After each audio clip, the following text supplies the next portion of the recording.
सभी को voice clear आ रही है? Yes sir.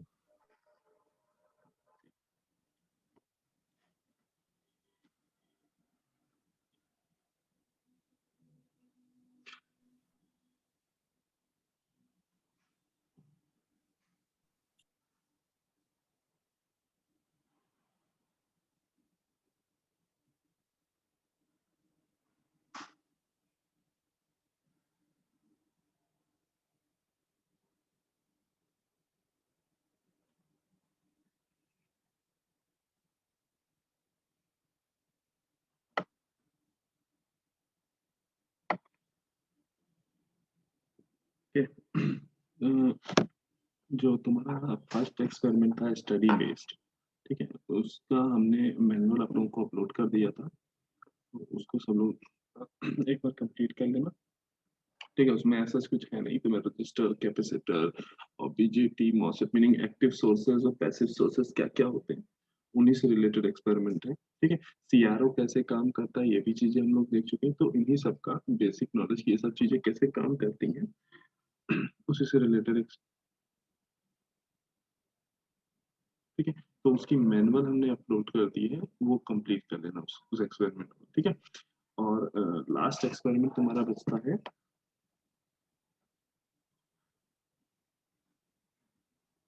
मॉसफेट एम्पलीफायर का गेन प्लॉट करना using P spice.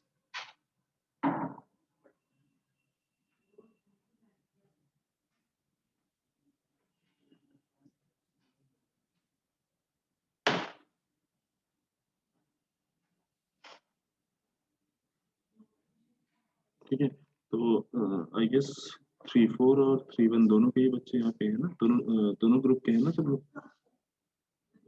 Yes sir. हाँ, ठीक है, तो ये वाला एक्सपेरिमेंट कर लेते हैं, और उसके बाद जो थर्ड वाइवा जो तुम लोगों का होना है वो भी आज कंप्लीट कर लेंगे। ठीक है, फिर किसी दिन मिड सेम शेड्यूल करके तो सारी चीजें कंप्लीट हो जाएंगी।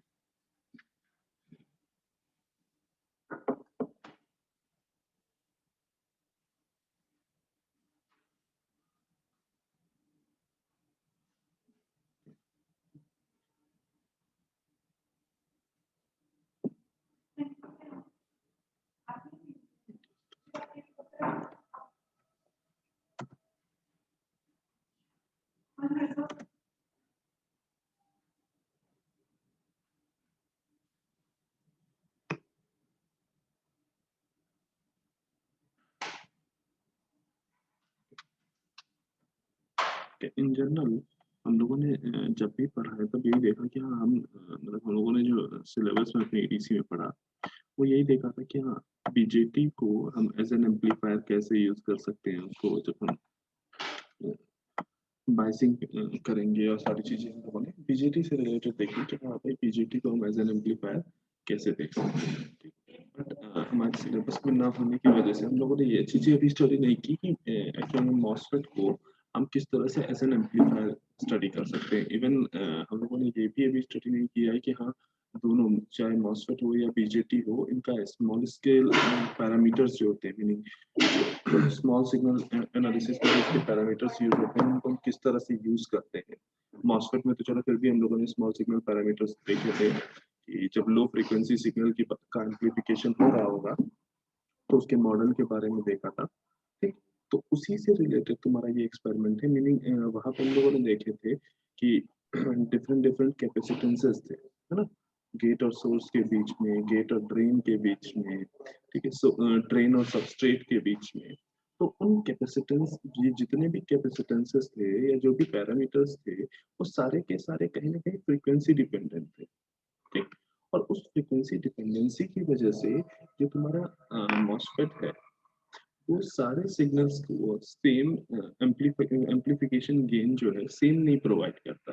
Meaning for a different frequency उसका गेन जो है फ्रीक्वेंसी के साथ वेरी करता है इन इंटरनल कैपेसिटेंसेस की वजह से। ठीक, तो उसी को हम लोग एक्सपेरिमेंटली कैसे प्लॉट कर सकते हैं, वो इस वीडियो की हेल्प से देखना है।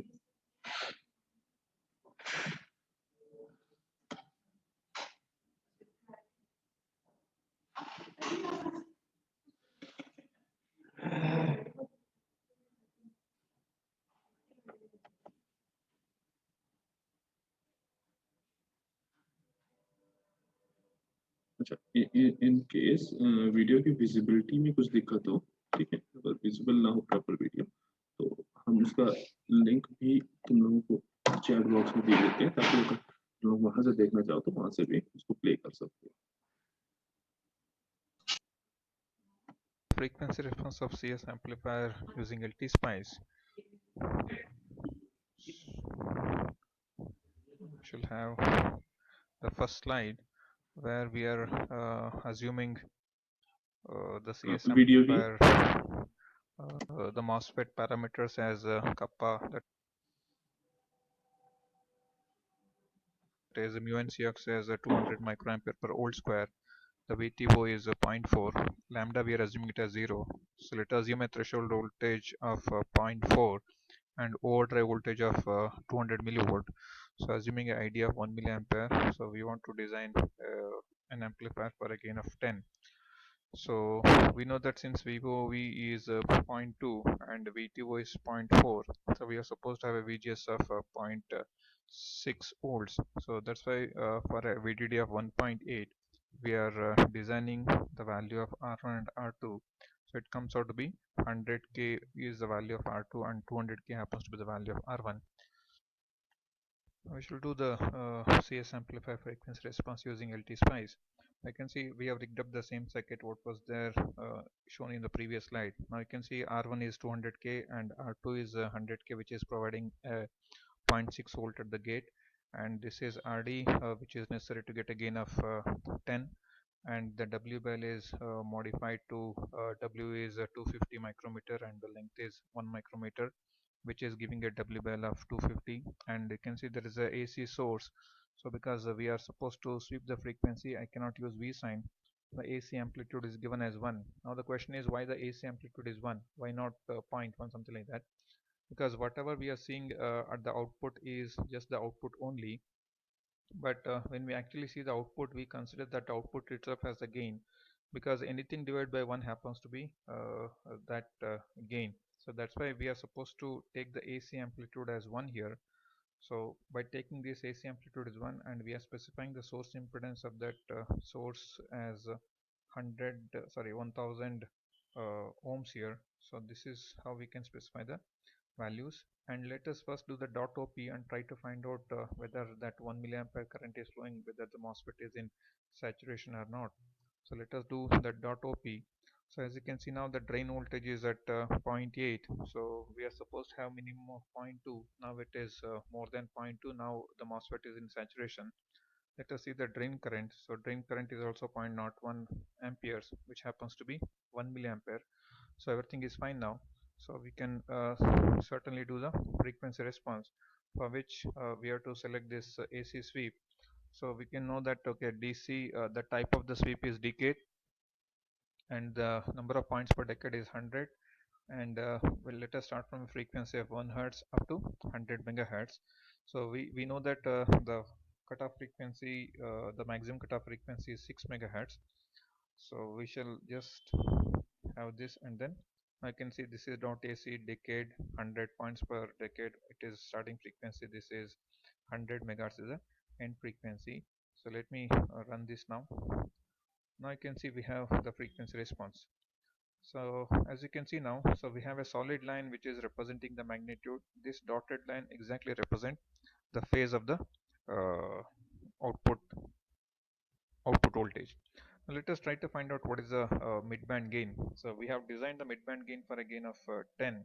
So in terms of dB, it has to be 20 log of 10. So 20 log of 10 happens to be 20 dBs. As you can see now, the frequency is almost 10 kilohertz. Now this is the cursor corresponding to 1. So you can see now the gain is 19.87, so which is very close to 20.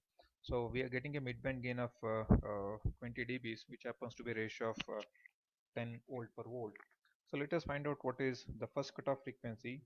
So as you can see now in the previous slide, we saw that the cutoff frequency happens to be this is our first cutoff frequency, which is at 23 hertz. So let us go back and see what is the frequency here. So let me minimize this slide, and let me just move one of the cursor, keeping the other cursor at the maximum. So please just have a look at this difference in the magnitude. So when this comes out to be 3 dB, the corresponding frequency of this cursor one happens to be the cutoff frequency. Please just have a look at this difference. So this difference should come out to be 3 dB. So 3 dB means, okay, 3 dB down from the maximum corresponds to cutoff frequency.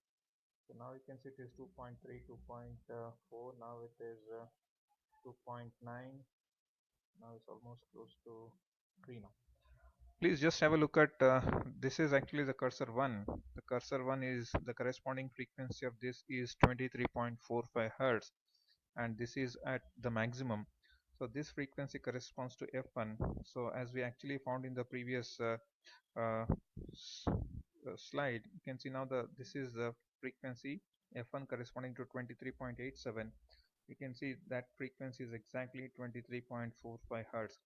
Now this way we can certainly verify the frequency, cutoff frequency of the first cutoff frequency of your CS amplifier. Let us have a look at the second cutoff frequency. So as we saw in the slide, so this is the second cutoff frequency, which is again 3 dB on the other side of the plot. So let me just move this onto the other side of the plot so that it is again 3 dB down from the maximum. So we are supposed to see this at 3 dB down. Just have a look at now, it is 2.9. So it is 2.9. Now you can see it's almost 3.09 dBs. See, the corresponding frequency is 510 kilohertz. Now this is at 9 kilohertz cursor. This is cursor 2, which is at 9.9 kilohertz. This is at midband. The other cursor, which is the cursor 1, it's at 510 kilohertz. Let us have a look at, okay, what was our theoretical F2 was 530 kilohertz. You can see it is very close to 530 kilohertz. Of course, 20 kilohertz difference in simulation in Semilog is very minimal, and of course we can see it is very close to 3 dB, and this cutoff frequency, which was 530 theoretically, is coming very close to 510 kilohertz in the simulation. Please just have a look at the third cutoff frequency, what we are looking at. Since third cutoff frequency is at a frequency of, so it is a bit difficult to make out where the third cutoff frequency is. So it comes out to be somewhere here, so which is at a frequency of around 6 kilohertz, sorry, 6 megahertz. It is somewhere here, so which is a bit difficult to make out here because there is no much difference between of course if you want to clearly see the you can see there is a change in the slope happening at frequency around somewhere here. So this corresponds to around 4 megahertz. Now what is important in CS amplifier is it is not all the cutoff frequencies. It is very much necessary to know the bandwidth of this. So what is the dominant frequency and what is the first lower cutoff frequency. So those two cutoff frequencies are exactly matching with our theoretical values. So this way we can certainly design a CS amplifier for desired bandwidth. So let us try to see the variation in the bandwidth.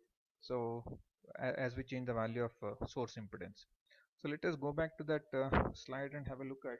So how do we how do we vary the value of RS and try to get different values of F2. Now you can see I'm changing the value of RS from it's actually 1 kilo ohm, the value of RS for this particular simulation. That's why we got it as around 530 kilohertz.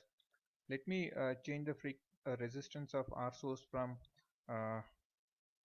1k to 100 ohm. Now I'm actually reducing it by 10 times. So this F2 will certainly increase by 10 times. Now 530 kilohertz will become 530 into 10, which happens to be 5.3 megahertz.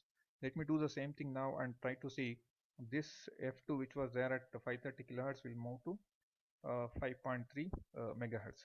Let me just change the let us modify the value of RS and then come back and see the simulation. Now you can see I have modified the value of R series resistance from 1000 ohms to 100 ohms. So let me see the frequency response of this. Now since the value of RS has reduced by 10 times, the corresponding frequency of F2 should increase by 10 times. So let me have a look at the frequency of F2. So F2 happens to be at the higher end. So just have a look at the 3 dB point in terms of frequency. Now this is somewhere Now this is almost 3 dB, so it is 2.98. See the corresponding frequency. So the corresponding frequency is around 2.9 megahertz. So you may be surprised to see why it is not close to 5.3 megahertz. So why it is not close to 5.3 megahertz is because there is one more pole which is lying at 6 megahertz. In order to get this exactly at 5.3 megahertz, I have to keep the other frequency which was there at 6 megahertz too far away. When there is a when those two frequencies, when the f1 and f2 are very close, it is bit difficult to get exact cutoff frequency at this point. So let us move the value of rs to a lower value and try to see whether this 530 will become 53 or not. So let me just do. Just observe that I made the R series resistance happens to be just now 10 ohms. Now that F2 has moved too far away from F3 now. F3 is coming dominant. Now F3 actually found out to be 6 megahertz. Now we can see the cutoff frequency is almost 5.83 megahertz. Now this cutoff frequency is now purely due to the F3 now. So F3 is now dominant compared to F2. So this way we can see that dominant frequencies will change as the value of R changes.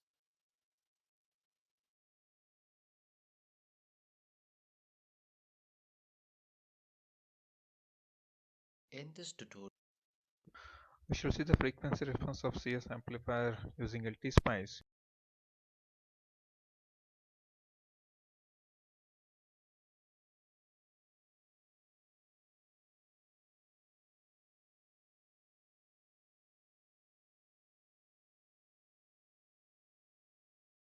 Sir video close हो गया।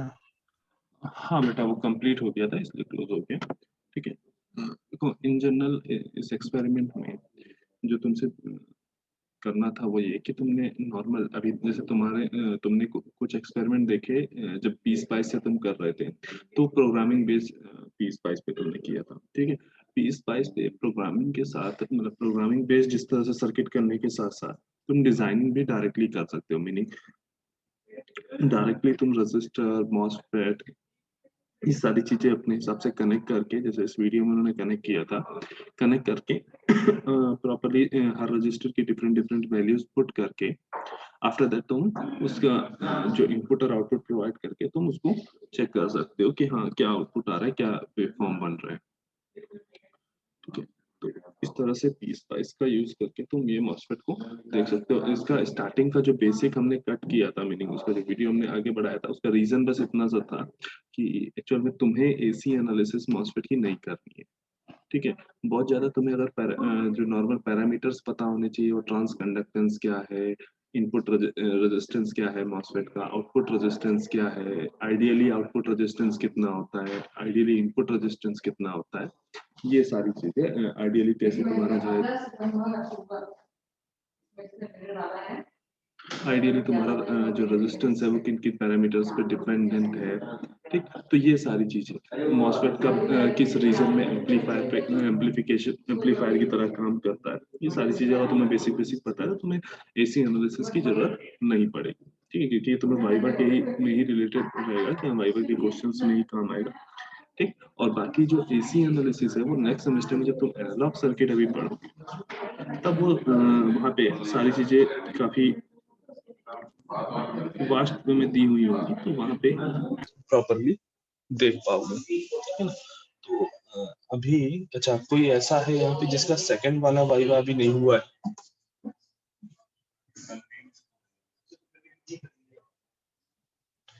ठीक है, तो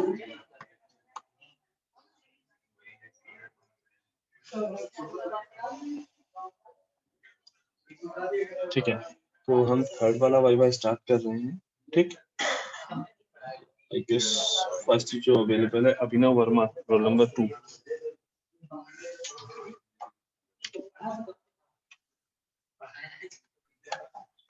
yes sir. Video on करो।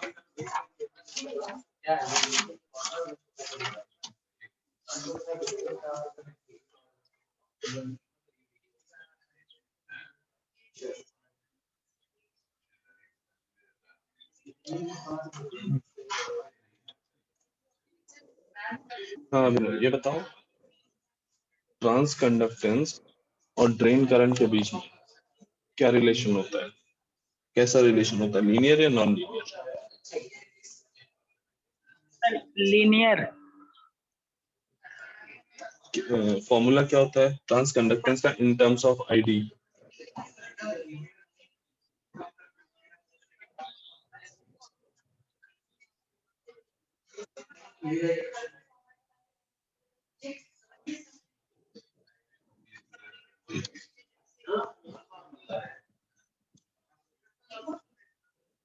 अच्छा, BJT को as an amplifier किस reason में यूज किया जाता है?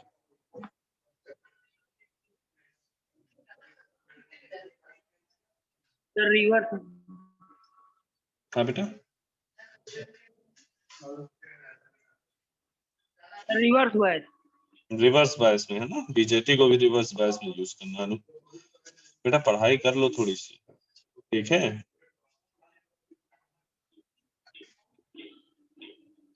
बीजेटी रिवर्स बायस में यूज होता है ना, मॉसफेट फॉरवर्ड बायस में यूज होता होगा। कौन कौन से 3 एक्सपेरिमेंट किए हैं अभी तुमने लास्ट में, मतलब 6, 7, 8 और सॉरी 7, 8 और 9 एक्सपेरिमेंट क्या थे?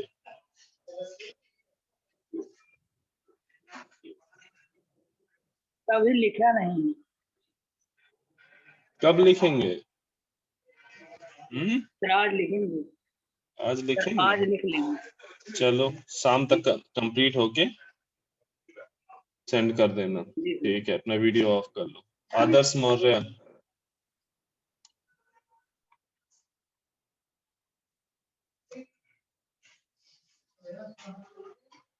आदर्श मौर्य,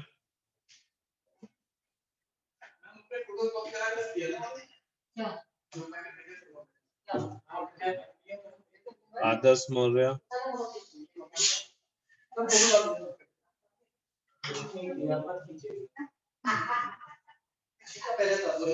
अंकित यादव,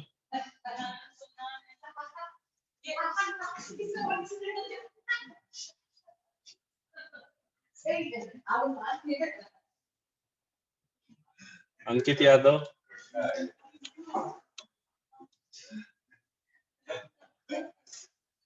अरुणेश,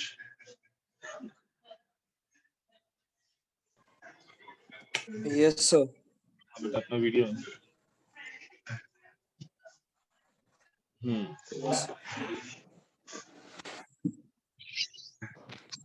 हाँ अरुणेश, ये बताओ, मॉसफेट को अगर एज एन एम्पलीफायर यूज करना हो तो किस रीजन में हम उसको वर्क कराएं? सर फिर से एक बार बोल दीजिए। मॉसफेट को अगर हमें एज एन एम्पलीफायर यूज करना हो तो उसे हम किस रीजन में यूज करें? यस।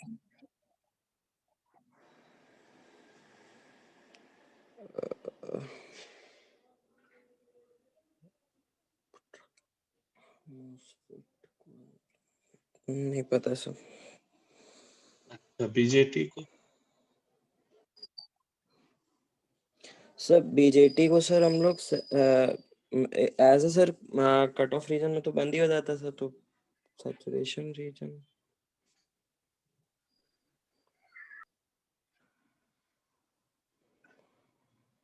अच्छा, एक्टिव रीजन में कौन सा हाँ जंक्शन सर। फॉरवर्ड बायस होता है, कौन सा रिवर्स बायस होता है बीजेटी एक्टिव के केस में? रीजन में सर बीजेटी के केस में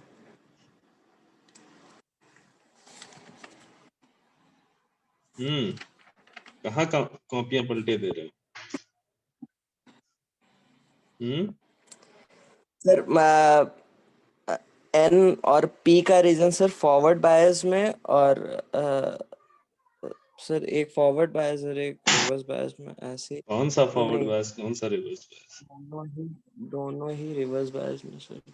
पी एन जो सॉरी कलेक्टर और सर बेस जो रहता है वो रिवर्स बायस में, और बेस और जो एमिटर वाला रीजन है वो फॉरवर्ड बायस शायद। ये भी शायद है। सर मतलब सर अभी मतलब थोड़ा बंद कर दिए थे इसको, दूसरा सब्जेक्ट पकड़े थे अभी, याद नहीं है सर, अभी रिवीजन भी नहीं किया है कुछ। चल, ठीक है बेटा, अपना वीडियो ऑफ कर दो। Thank you, sir. Aftab Rahman, roll number 10।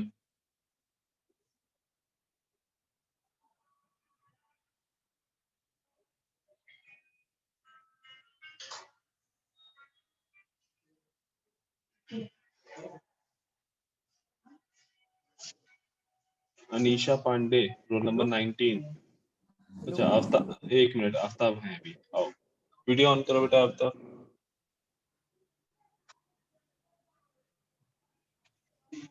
Yes. हम्म,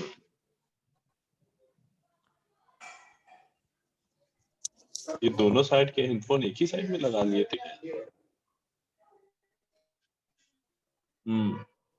हाँ, ये बताओ,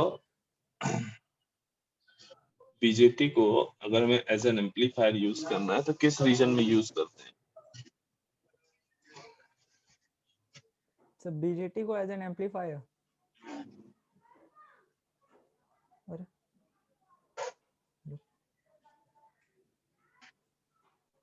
सॉरी सर, नहीं आता। मॉसफेट को सैचुरेशन रीजन में अगर हम यूज करेंगे तो drain to source voltage increase करने पे आईडी इंक्रीज होगी या डिक्रीज होगी? The ID increase होगी। सैचुरेशन रीजन में है मॉसफेट। Yes sir, increase होगी।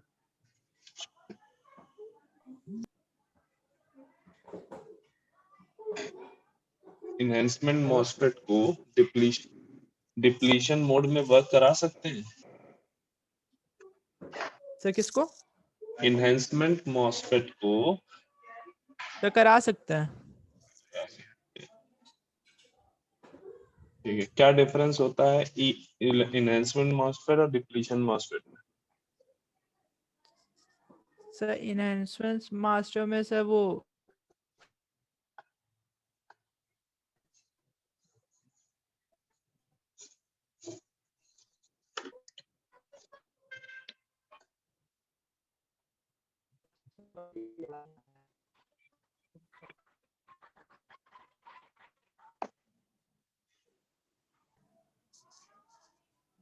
हेलो। Aftab, yes sir. ठीक है बेटा, अपना वीडियो अब ऑफ कर। Roll number 17, Ananya. सर जिनका हो चुका है लीव कर दें सर? हाँ, जिनका हो चुका है वो लीव कर दें। Okay sir. अटेंडेंस अपनी मार्क कर अटेंडेंस नहीं देना। लगानी? ओके मार्क सर, कर ओके सर। देना।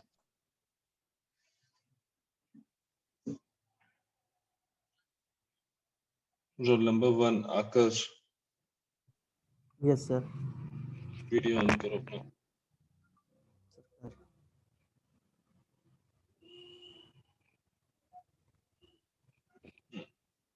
बीजेटी को एम्पलीफायर की तरह यूज करते हैं तो उसे किस रीजन में रखना पड़ता है?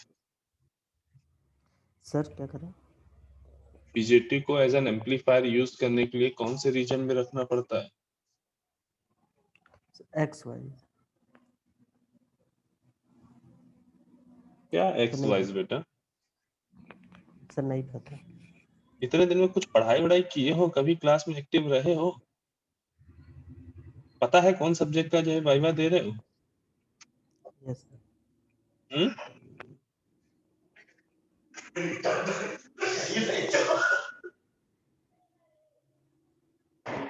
हम्म? कौन कौन से यस रीजन होते हैं बीजेटी में? क्या होता है बीजेटी? फुल फॉर्म क्या होता है? सर, बायस।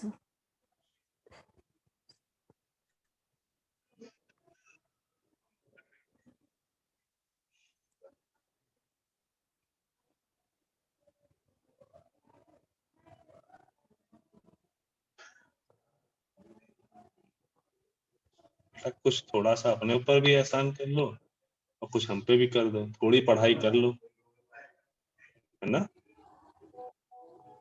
ऐसे तो तुम्हारा हो गया।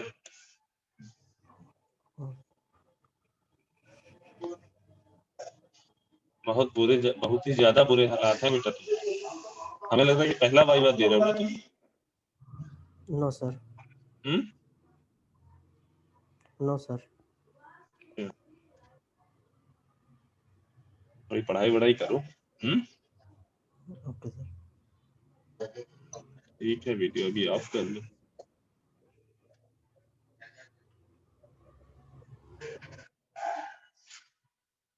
Role number 30 Ashutosh Verma, yes sir. Hello. Video on करो। ओके। हाँ आशुतोष, ये बताओ बीजेटी को अगर एज एन एम्पलीफायर यूज करना है तो किस मोड में वर्क कराए, सर किस रीजन एक में तो वर्क कराए? सर हाँ सर बीजेटी को अगर एम्पलीफायर में करेंगे तो सर एक्टिव रीजन में। एक्टिव रीजन में कौन सा जंक्शन फॉरवर्ड बायस होता है, कौन सा रिवर्स बायस होता है?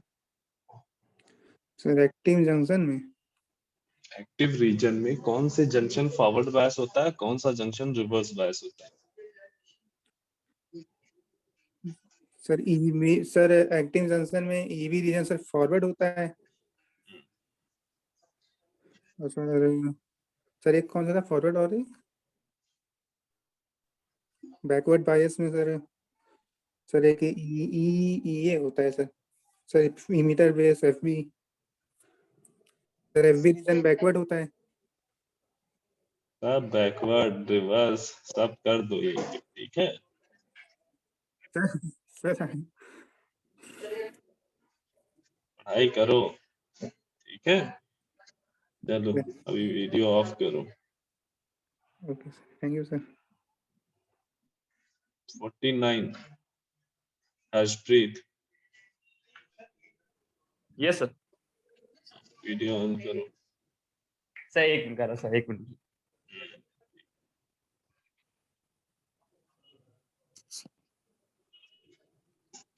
सिक्स।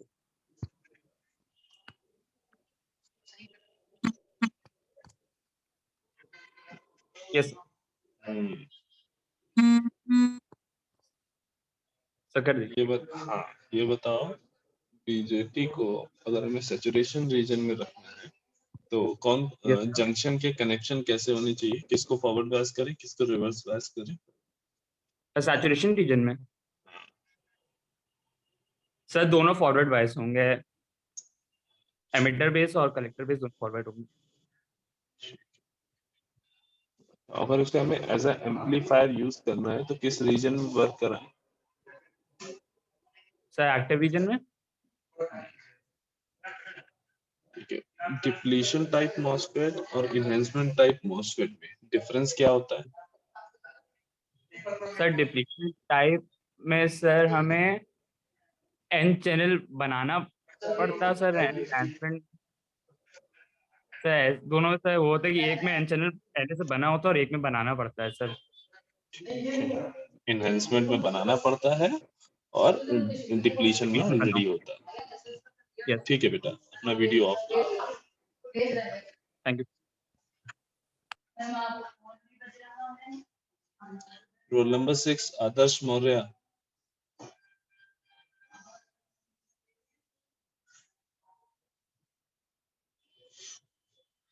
ठीक है। 104 Shreyas Yadav,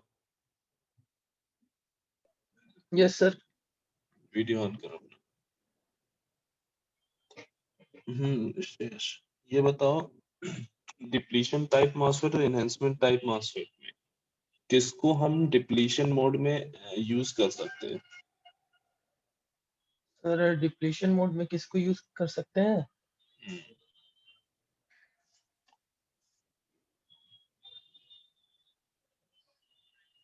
sir depletion mode में डिप्लीशन को वो मॉसफेट को यूज कर सकते हैं।